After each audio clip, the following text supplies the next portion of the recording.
سوال انہوں نے یہ کیا ہے کہ عام آدمیوں کو بھی کچھ طاقتیں ہوتی ہیں جو وقت کے لحاظ سے غیر معمولی نظر آتی ہیں، اور انبیاء کو بھی طاقتیں ہوتی ہیں جو خدا تعالیٰ عطا فرماتا ہے۔ ان دونوں میں فرق کیا ہے؟ کئی قسم کے فرق ہیں جو حضرت مسیح موعود علیہ السلام نے بیان فرمائے ہیں۔ ایک فرق تو یہ ہے جو سب سے اہم اور بنیادی ہے کہ جو خدا تعالیٰ کی طرف سے طاقت پاتے ہیں ان کو غلبے کا نشان دیا جاتا ہے، صرف کوئی تماشا نہیں دکھاتے بلکہ ان کے ساتھ تائیدات سماوی موجود ہوتی ہیں، اور جو ان سے ٹکراتا ہے وہ توڑا جاتا ہے اور ان کو خدا غالب کرتا ہے۔ یہ نشان جو ہے یہ کسی تماشا بین کو عطا نہیں ہوتا۔ مداری نوٹوں مٹی کو لے کر نوٹ بنا دیں گے، پتوں کے نوٹ بنا دیں گے، اور جب تماشا ختم ہوگا تو آپ سے پیسے مانگیں گے، یہ جو لوگ بھوک لگی ہوئی۔ اس کا مطلب یہ ہے کہ ان کے ساتھ غلبہ کوئی نہیں ہے، لیکن اللہ تعالیٰ اپنے بندوں کے ساتھ ایسا سلوک فرماتا ہے کہ ان کو غیر کے احتیاط سے بالا کر دیتا ہے۔ جب وہ بڑی طاقتوں سے بھی ٹکر لیتے ہیں تو بڑی طاقتیں ٹوٹ جاتی ہیں، وہ غالب آ جاتے ہیں۔ کسی مداری میں یہ طاقت نہیں ہوتی۔ بڑے بڑے عجیب مداری گزرے ہیں لیکن فرعون کے سامنے جھکتے ہی رہے اور عاجزی کرتے رہے۔ اگر جادو میں کوئی قوت یا ایسی قوت ہوتی جو انسان کو کچھ کا کچھ بنا دیتی تو پھر ان کو جھکنے کی کیا ضرورت تھی؟ ہمیشہ ہی درباری رہے یہ لوگ۔ اس لیے ان دونوں چیزوں میں نمایاں فرق، اصل فرق یہی ہے۔ دوسرا فرق یہ ہے کہ وہ لوگ ایک علم کماتے ہیں اور معروف بات ہے یہ، جس طرح انہوں نے ذکر کیا کہ تپسیا کرنے والے بھی اگر کوئی میسمرزم سیکھتے ہیں یا کوئی ایسی قوت پا جاتے ہیں، مبالغہ تو بہت ہے لیکن اس کو چھوڑ بھی دیں تب بھی کچھ نہ کچھ تو بہرحال ہے ان کے پاس، وہ عمریں گزار دیتے ہیں ان علوم کو کمانے میں۔ اور انبیاء کا جو ماضی ہے وہ کھلی ہوئی کتاب کی طرح قوم کے سامنے ہوتا ہے۔ نہ کبھی انہوں نے وہ علم کمائے، نہ انہوں نے ان سے کبھی وہ رونما ہوئے۔ یعنی یہ تو ہو ہی نہیں سکتا کہ ایک آدمی بچپن سے ایک علم سیکھ رہا ہو اور اسی دن سے فیصلہ کر لے کہ 40 سال کے بعد اکٹھے کر کے بتاؤں لوگوں اور نبوت کا دعویٰ کروں گا۔ یہ علوم جب کوئی سیکھنے لگتا ہے تو اسی وقت ساتھ شہرت بھی دینی شروع کر دیتا ہے خود ہی، کہ آج مجھ میں یہ طاقت آ گئی، آج مجھ میں یہ طاقت آ گئی، آج میں تمہیں یہ تماشا دکھاتا ہوں۔ 2-4 تماشے اکٹھے ہو جائیں تو آدمی تماشا ہی ڈھونڈتا پھرتا ہے کہ کچھ لوگ اکٹھے ہوں، اور نہیں ہوں گے تو گھر میں بچوں کو اکٹھے کر کے وہ شروع کر دیتا ہے کرتب۔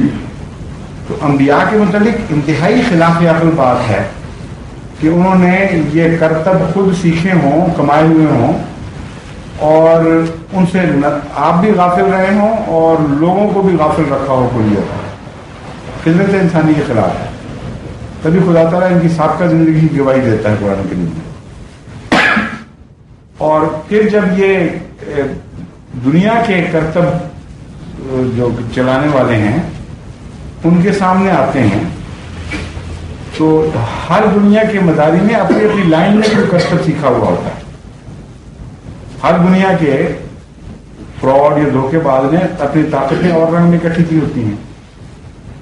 تو یہ کیوں سے اتفاق ہوگا کہ ہر دفعہ جب ان کی دنیا کے صاحب علم کے ساتھ ٹکر ہو تو دنیا والا مغلوب ہو جائے اور یہ غالب آ جائیں جن کا ان کو علم ہی نہیں تھا، چوائس ان کے پاس نہیں تھا۔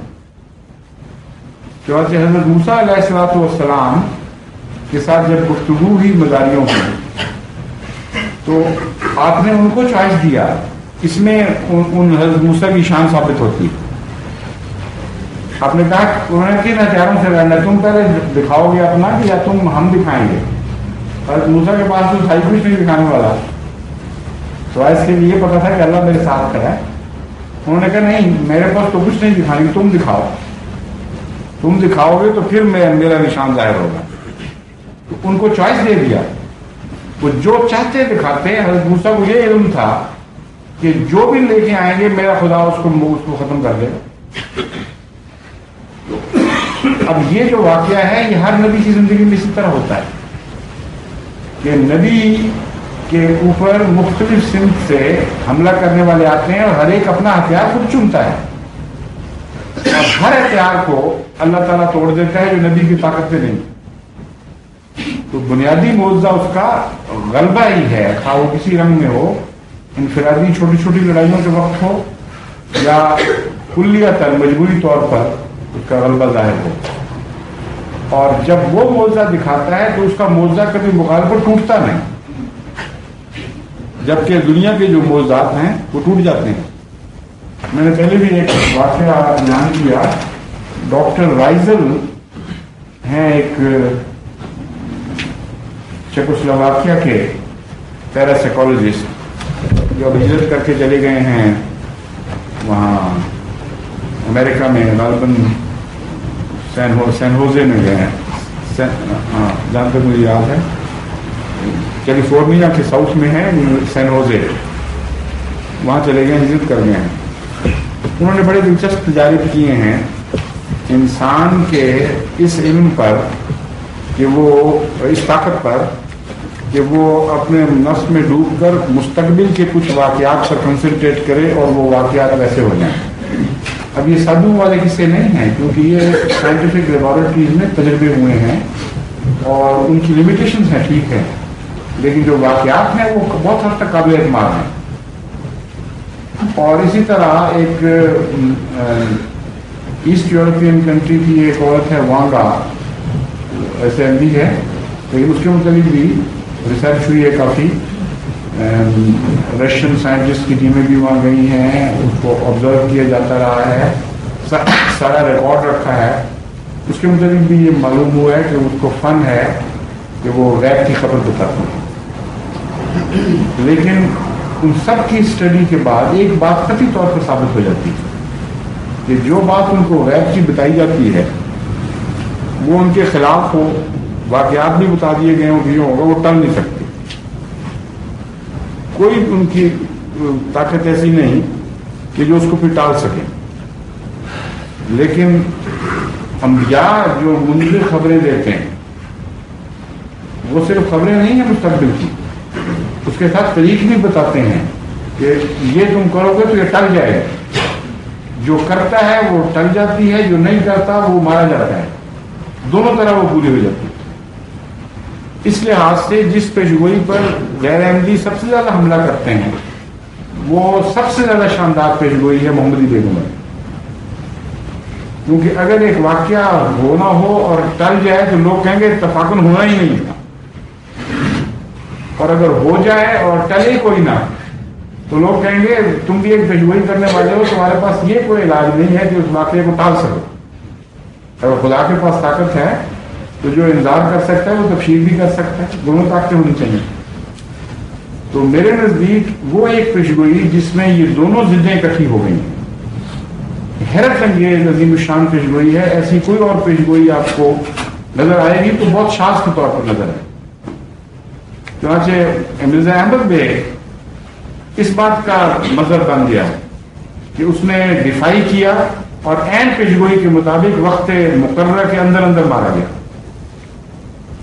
اور مرزا سلطان بیگ نے دفاعی نہیں کیا بلکہ عارضی اور انکساری کی.